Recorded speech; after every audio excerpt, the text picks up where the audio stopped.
আচ্ছা, আপনি কি সেই আশ্চর্য ছাগলটির কথা জানেন, যেই ছাগলটি রাসূল সাল্লাল্লাহু আলাইহি ওয়াসাল্লামের পবিত্র হাতের ছোঁয়ায় শুকনা শরীর নিয়েও ঝরঝর করে দুধ দিয়েছিল? ঘটনাটা শুনলে গায়ের লোম দাঁড়িয়ে যায়। দৃশ্যটা কল্পনা করুন, মক্কা থেকে অনেক দূরে ধুধু মরুভূমির এক কোণায় ছোট একটা তাঁবু।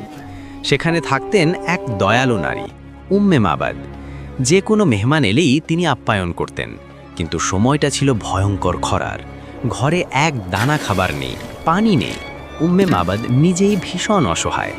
ঠিক এমন এক ভর দুপুরে তার তাঁবুর সামনে এক কাফেলা এসে থামল। কাফেলার একজন মানুষের চেহারা থেকে যেন নূর ঠিকরে পড়ছিল। তিনি বিনীতভাবে উম্মে মাবাদকে বললেন, খাবার বা পান করার মতো কি কিছু হবে? আমরা দাম দেব। উম্মে মাবাদের কলিজাটা মোচড় দিয়ে উঠল।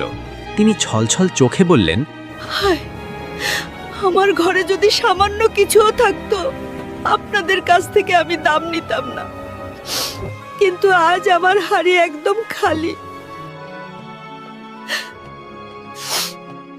মেহমান তখন তাঁবুর এক কোণায় ধুঁকতে থাকা হাড্ডিসার এক ছাগলের দিকে তাকালেন। জিজ্ঞেস করলেন, ও কি দুধ দেয়?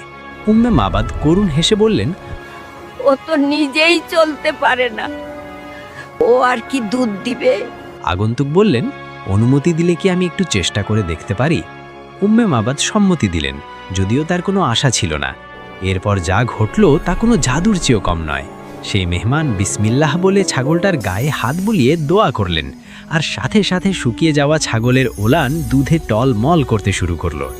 বালতি ভরে দুধ দেওয়া হলো।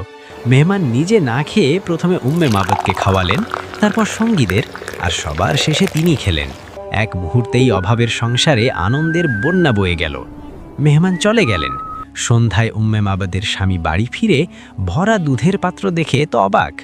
ঘরে তো কিছুই ছিল না, এত দুধ এলো কোত্থেকে?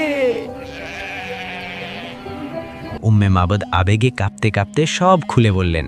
স্ত্রীর মুখে মেহমানের বর্ণনা শুনে স্বামী চিৎকার করে বলে উঠলেন, আল্লাহর কসম, ইনি তো তিনি। ইনি আমাদের নবী মুহাম্মদ সাল্লাল্লাহু আলাইহি ওয়াসাল্লাম। জানেন, সেই ঘটনার পর ওই পরিবার ইসলাম গ্রহণ করে, আর নবীর হাতের ছোঁয়ায় পাওয়া সেই